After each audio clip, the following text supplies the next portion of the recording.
Relation নিয়ে যারা বেশি সিরিয়াস হয়েছে, সৎ থাকতে চেয়েছে, দিন শেষে তারাই বেশি ঠকেছে।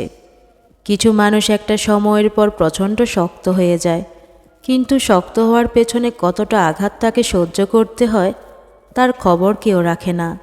নীরবতারও ভাষা আছে যদি তুমি বুঝো, অভিমানেও ভালোবাসা থাকে যদি তুমি খুঁজো। পুরনো ছবিতে আমি অসুন্দর ছিলাম ঠিকই, কিন্তু সুখী ছিলাম। আপনি যার প্রতি আসক্ত সে আপনাকে নিয়ে বিরক্ত, এটা প্রকৃতির নিয়ম।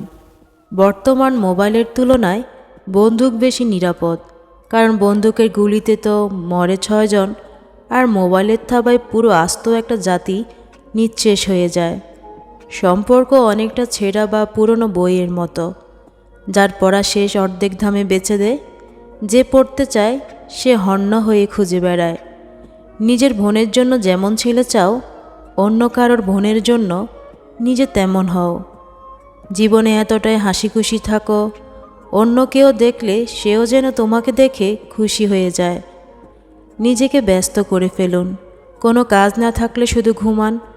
গুটিয়ে নিন নিজেকে আশেপাশের মানুষের থেকে, দেখবেন আপনি ভালো আছেন। হঠাৎ করে রাগ উঠে যায়, আবার হঠাৎ করেই রাগ চলে যায়। হ্যাঁ, এটাই আমি। যাকে ভালো রাখার জন্য আপনি সর্বোচ্চ চেষ্টা করবেন, দিন শেষে দেখবেন সেই আপনার মন খারাপের কারণ।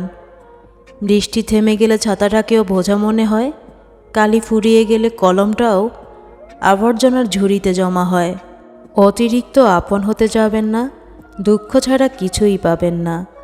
ভালোবেসে পাখিকে পোষা যায়, কিন্তু মানুষকে নয়। একটা সম্পর্ক গড়ে তোলা অনেক কঠিন, কিন্তু সেটা একবার ভেঙে গেলে আবার জোড়া লাগানো তার চেয়েও কঠিন, প্রায় অসম্ভব। বন্ধুত্ব, প্রেম, যে কোনো ধরনের সম্পর্কই সম্মানের জায়গাটা একবার নড়ে গেলে আর কখনোই আগের অবস্থানে ফিরিয়ে আনা যায় না। একটা মানুষ আপনার জন্য কেয়ার করছে, আপনার ভালো মন্দ নিয়ে চিন্তা করছে, এটা কোনো সহজ ব্যাপার না। বছরের পর বছর লেগে যায় মানুষের এমন একটা আন্ডারস্ট্যান্ডিং পেতে। এটা শুধু অবহেলা করে নষ্ট করে ফেললেন, একটা মানুষের কেয়ার পেয়েও হারালেন। এর চেয়ে আফসোসের আর কিছু হয় না। পৃথিবীতে এমন কোনো কাজ নেই যা করলে জীবন ব্যর্থ হয়। জীবন এতটাই বড় ব্যাপার যে একে ব্যর্থ করা খুবই কঠিন। ভালোবাসা নয়, ভালো থাকাটাই হলো মূল বিষয়। কাউকে ভালোবেসে যদি ভালো থাকতে না পারেন, তবে সেখান থেকে দূরে সরে যাওয়াটাই শ্রেয়।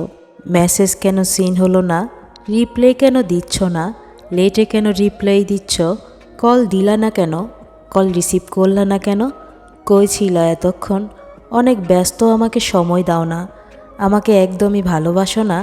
এই কথাগুলো তারাই বলে যারা সারাদিন অপেক্ষা করে থাকে তার আপন মানুষটির জন্য।